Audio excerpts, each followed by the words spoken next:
Salve, and welcome to something new, something exciting, something that me and Andrew aren't actually going to do much. Matthew here is going to read The Wings of Fortune. The Wings of Pleasure. The Wings of Destiny. No, it's... Sammy? Yeah. Did you just say wings? Yeah. You know it's wind. Winds of fortune? Anyway, Matthew, tell them exactly what you'll be reading. Tonight I'm going to be reading the long-awaited first Wind of Fortune for the upcoming first event for Empire, the 2019 E1 event, and I'm going to be reading the Dubtrag raid. So this is for the Winter Solstice 382 YE. Get yourself comfortable. If you are comfy, then I will begin. I'd just like to point out, I really like listening to you talk. Yeah? Yeah. Well, Alright, let's stop making it weird so the audience can enjoy. hopefully everyone else will. The Turning Tide.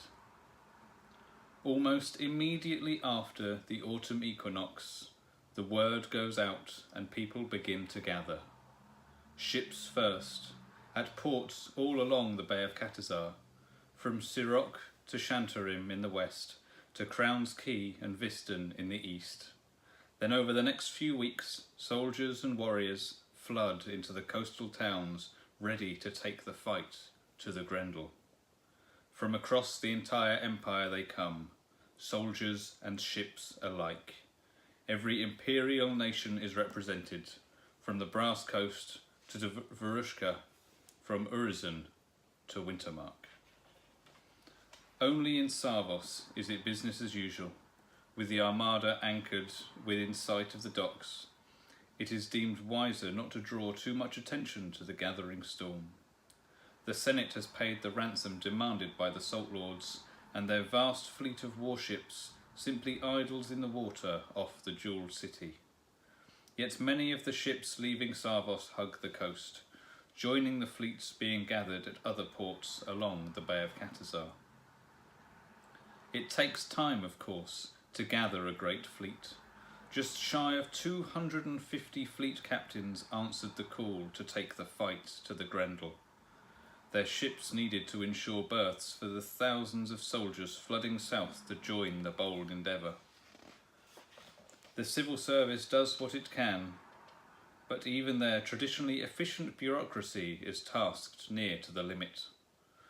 Arranging for over 300 individual warbands to find ships capable of transporting them to the far side of the Bay of Catazar is a Herculean task.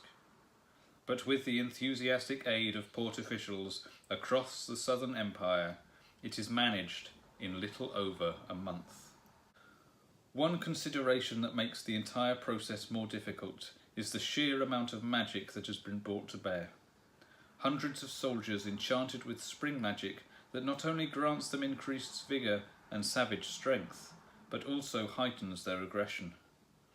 Remaining patient in the face of week-long delays as the full force of the Armada gathers is more than some soldiers can take. Violence erupts more than once between soldiers filled with unaccustomed levels of potent sorcery. Keeping the peace between gangs of armed and armoured soldiers, their bloodlust heightened by the touch of spring, is a challenge that tasks the resources of the militia, magistrates, and local peacekeeping forces. Not that the soldiers are the only problem. Many of the ship's crews are themselves girded with the enchantments of spring that exasperate their own frustration at having to wait for warriors to be ready before they can unleash their fury against the Grendel. The situation is made even more tense where Imperial Orcs have received these boons. The magic kindles each Orc's natural instincts to seek out battle and conflict, in some cases to dangerous levels. Some of the coastal towns become nervous powder kegs, waiting for a single flame in the wrong place to cause them to explode well before they reach Grendel territory. In contrast, those ships graced with the power of night magic become eerie oases of calm. Yet even this magic is not without drawbacks. The presence of so many warbands enshrouded in mist and shadow inadvertently helps deliver one of the dampest, most dismal autumns in recent imperial history. Banks of fog hang over the docks of the Southern Empire, and in some places bring unsettling dreams to haunt the citizens' sleep. Not all the soldiers who come to aid the attack on Dubtraig are mortal. Alongside the humans and orcs, stranger figures are spotted. From Navarre, Highguard, Vorushka and Urizen come preternatural warriors of living shadow. Some are armed with wicked polearms of black wood and unfamiliar metal, wearing heavy dark robes embroidered with richly coloured mystic symbols over scaled armour. Some are wrapped in pale yellow furs and glide soundlessly through the twilight with massive double-handed golden axes over their shoulders. Despite their exotic nature, they are preternaturally adept at fading into the background, and there are several humorous incidents where inebriated soldiers discover to their surprise that they are being observed with interest by a dozen heavily armed, cold-skinned warriors. At the other end of the scale come the half-dozen coteries of living crystal soldiers raised by their magician captains from mana sites in Urizen and the League. Beautiful, multifaceted creatures wielding long spears and clad in gemstone armour that closely echoes the style of the nation where they were created. They remain aloof from the hustle and bustle of the docks. Indeed, those who interact with them find they are nonplussed by the excitement, confused by the barely ordered chaos that surrounds them. They are polite enough, but to the surprise of many seem a little out of their depth, hungry for a level of discipline that simply does not exist in the scrabble to prepare for the raid against the Grendel. Perhaps the strangest magical warriors are found on certain highborn ships flying the black and maroon torch banners of Jackin's legacy. At the prow of each ship stands a great beast. Bears, rams and bulls of red stone wreathed in an ever-burning aura of flame. Each night they serve as silent living beacons, like great mobile lighthouses on the docks of Sanctuary Sands. Many sailors are deeply concerned about their presence.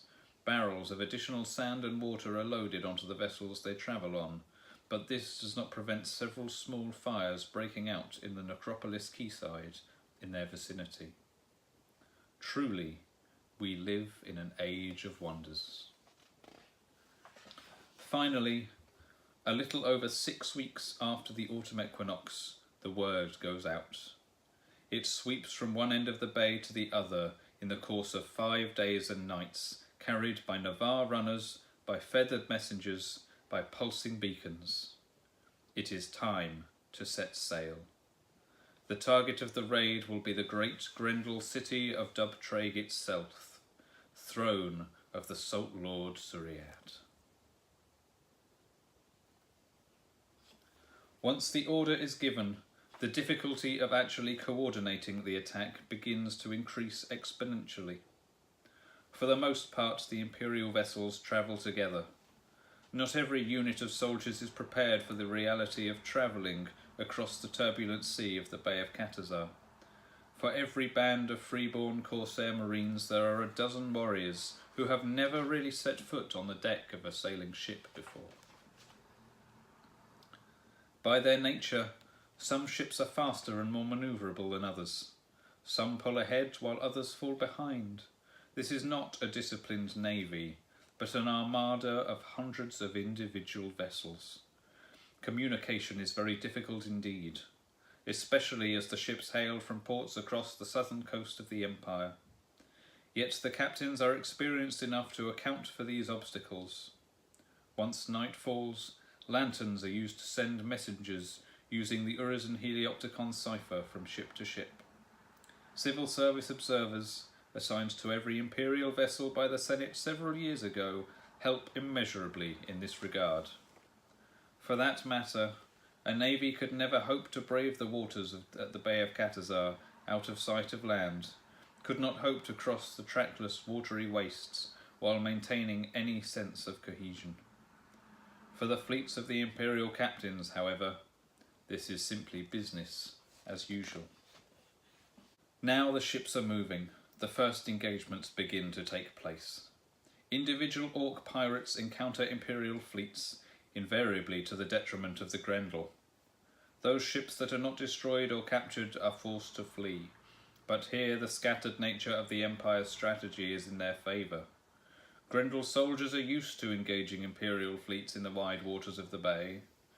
They have little reason to believe there is anything more going on than the usual dance of captain against captain.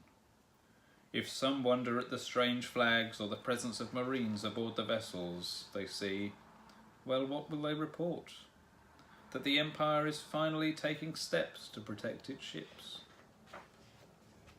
Then the first ships begin to reach the coast of Tathar. Fort Salan in the west, Fort Fuil in the east, provide a measure of protection to the settlements that cluster around them, but beyond their immediate shadow the Empire's ships and warriors are able to launch lightning-fast attacks against the ports and trading ships alike with relative impunity. Some Imperial soldiers go ashore and press inland a little, arranging to rendezvous with their transport later. They draw the attention of the Orc garrisons at the twin forts inland, away from the sea. Engaging in a brief campaign of guerrilla warfare against the people of the Broken Shore, they rarely stay in one place for long. They raid villages, burn supplies, loot mines, and free slaves. Those shielded by shifting shrouds of night magic are particularly adept at striking without warning, whilst those infused with the fury of spring devastate any who dare to try and stand against them. Chaos spreads. As more and more ships reach the shore, as more and more troops disembark, the Grendel belatedly begin to realise the scale of the attack. The Empire begins to encounter stiff resistance. While the armies of the Broken Shore are elsewhere, while their navy sits complacently in the waters south of Sarvos, the Orc tribes of Tathar are not slow to take up arms against those unexpected visitors. These are Orcs after all, and Orcs revel in violence and confrontation. A fleet of Dornish and Winterfolk ships attack the vessels that transport weirwood from the forested Isle of Balsagoth to Dubtraig, which are burnt and scuttled, but the warships that patrol the island are able, to prevent any sizable landing force getting a foothold on the island itself. League privateers and freeborn corsairs throw up a blockade between the islands of Dubtraig, plundering any Orc ship that tries to reach or flee the Grendel city. Within a week, the Empire dominates the waters along the coast of Tathar. No Grendel ship can move between the ports along the northern Broken Shore. No doubt calls for aid are issued, but the other Salt Lords are slow to respond. Contributing to the chaos is the fact that a significant number of the ships raiding Dubtraig are marked with summer magic and touched by the hand of the eternal Rhiannos, the regent of the eternal sea. The magic warps the skein of fate to ensure that the enchanted ships encounter obstacles they might otherwise have missed. They and the soldiers they carry find themselves blown off course, trapped in mats of predatory seaweed, attacked by griffins or sea-going drakes, encountering rafts of escaped slaves with tempting stories of rich estates on secluded islands. The opportunities for excitement, wealth and disaster are impossible to avoid, and difficult for the enchanted crews to ignore. It is a fine balance between disorder and strategy, between the will of the individual champions and the ultimate ambitious goal of raiding the seat of the Salt Lord Suriad. Everything relies on the timing of the final raid. Strike too quickly, and insufficient strength will be brought to bear. Wait too long, and with each passing day the risk grows that the Grendel might be able to move warships or armies into position to defend Dubtraig. With the Empire's full force finally gathered, the last ships in position, those captains who have taken the war to the Grendel on land marching overland from the east and west towards the outskirts of Dubtraig, the final movement of the campaign begins. As the sun rises on the appointed day, the Grendel lords of Dubtraig are made finally, horribly aware that this is not simply a raid against the coast, that the city itself is the Empire's goal. Imperial soldiers, among them a significant contingent of Navarre and Varushkans, seize the towers that guard the approach to the sprawling docklands. With the arrow towers neutralised, the Imperial Armada drives down into the heart of the city. A savage strike aimed at the shipyards, where the Grendel lovingly raise and tend to their fleet of warships. Dubtraig is not undefended, of course. Dozens of Grendel privateers and traders raise their sails and come to face the Imperials in the waters of the bay. Ships on both sides are damaged, sunk to the bottom. Fire spreads across the waters. Blood turns the waters of the cove pale crimson. As the day wears on, terrible sharks maddened by the scent of blood are lured into the waters of Dubtraig, frenziedly attacking any human or orc who falls into the water. Not every ship on the sprawling docks of Dubtraig belongs to an orc, however. There are merchant vessels here flying the flags of the Asavean archipelago, of the Principalities of Yarm, of the Sarkovan Delves, and even a few from the citadels of Axos. There is panic amongst these human traders. They loudly proclaim their neutrality in this conflict, pointing to the fact that the Empire is not at war with them to secure their ships, their crews, and their cargoes. Where possible, their vessels are left alone. Inevitably, there are a few unfortunate incidents in the bloody fog of war, but for the most part, the vessels belonging to foreign nations are spared. Disciplined marcher and highborn soldiers capture and hold a portion of the western docks, providing essential cover to allow more troops to disembark, but also to allow ships to take on the slaves liberated from the domination of the Grendel. Those slaves who realise that the Empire represents a once-in-a-lifetime opportunity for freedom take the chance to turn on their masters and make their own way to the docks if they can. Dozens of desperate humans and orcs fight their way to freedom. In some cases, joining the fighting alongside the raiders. The great numbers of Imperial Orc warbands prove particularly effective at rallying their enslaved cousins to their banners, while others flock to the freeborn vessels, eager to escape lives of endless brutality and cruel suffering. The fighting begins on the quaysides, then spills into the narrow streets of the city proper. Unsurprisingly, the League excels here. Bravos raised on hundreds of brawls in the alleys of Tusato and Sarvos, on the walls of Holberg, in the back streets of Temeshwar, use the terrain to their advantage, engaging in close quarters fighting and daring smash and grab raids against the wealth of the Grendel. And everywhere through the fray there are the Urizen, wielding their strength with preternatural calm, striking with relentless surgical precision where they can best turn the tide of the fight, then moving quickly to a new location. Sentinels and battle mages bring succour to the injured, help to free warbands that have been pinned down, guide stragglers back to their allies, and direct the terrified slaves to the safety of the docks.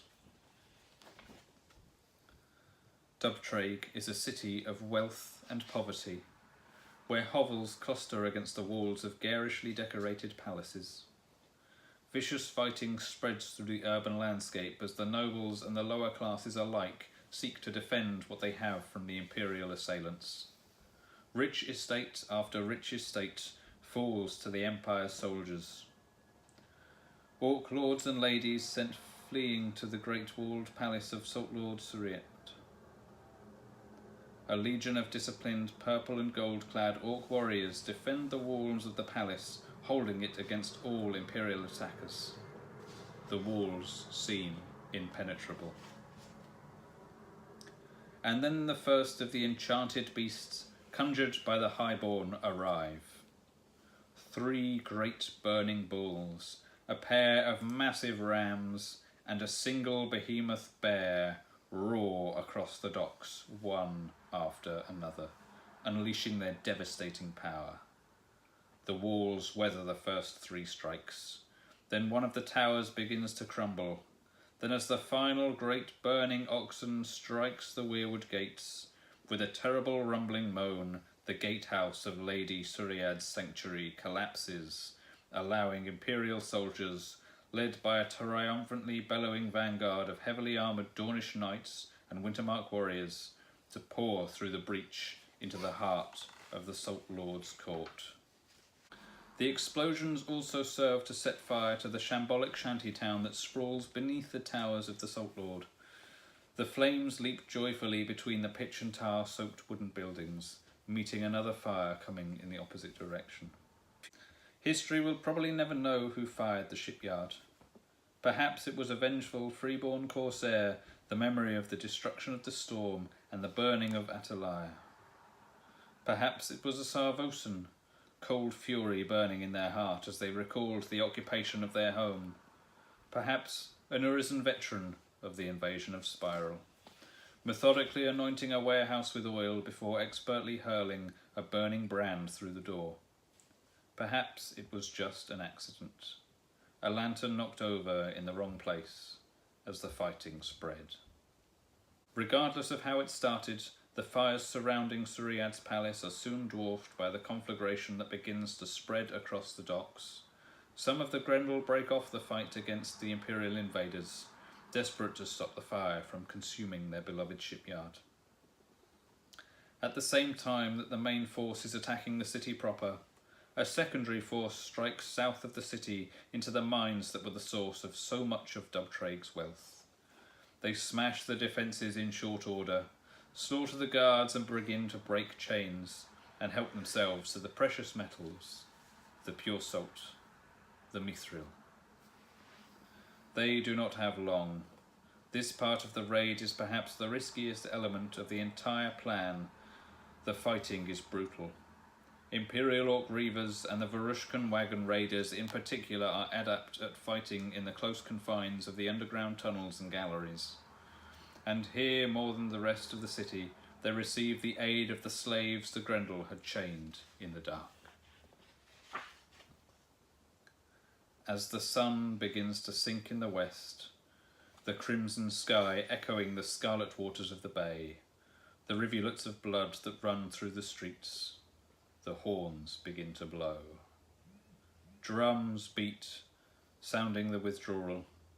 Some warbands make an orderly retreat to the docks, others break into a ramshackle charge for the edges of the city, burdened down with sacks of loot and stolen art treasures. Dour marchers and grim-faced highborn are the last to leave, a cordon of steel around the western docks, ensuring that no Imperial is left behind that can be saved, helping the last few desperate slaves find a place on the dock of an Imperial ship heading north. A great black cloud of smoke hangs low over Dubtraig as the Imperial Armada retreats from the city. The shipyard still stands, but more than half of it has been gutted with fire. Salt Lord Suriad's palace is in ruins, flames lapping at its minarets and towers, and the rumour begins to spread that the lady herself has fallen in battle with the Imperials. 1/5 of the city is on fire. Over the next week, Imperial forces withdraw from Tathar. Those captains who fought a guerrilla war against the Grendel on land reach their rendezvous points and embark onto those waiting vessels.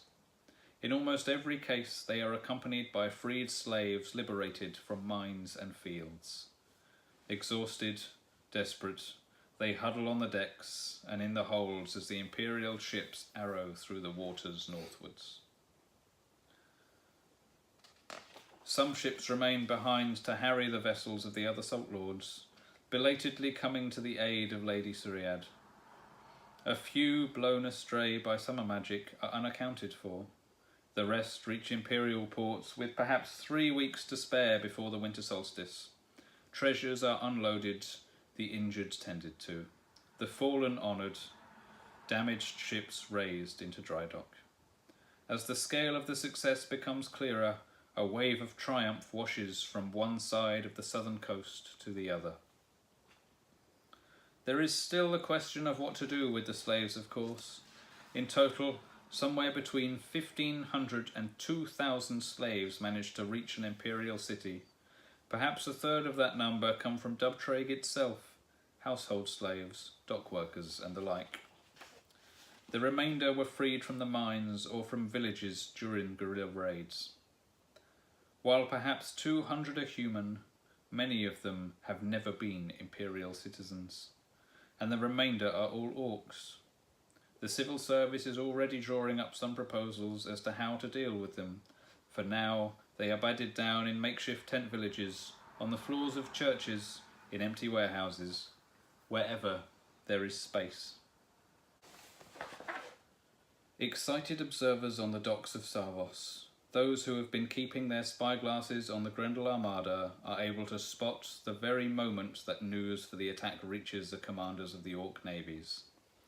They mark the confusion that spreads, and with some trepidation the sudden raising of sails, the movement of ships, recognising with sudden horror the signs of imminent counterattack. Yet after a few tense minutes, the flurry of activity subsides. A handful of swift vessels peel off from the main armada, arrowing swiftly southwards, and then nothing. The forest of red, yellow and gold and blue sails remains off the coast of Sarvos, but it seems that whatever else has happened to the Grendelet, the admirals will abide by their agreement they made with the Empire. For now, at least.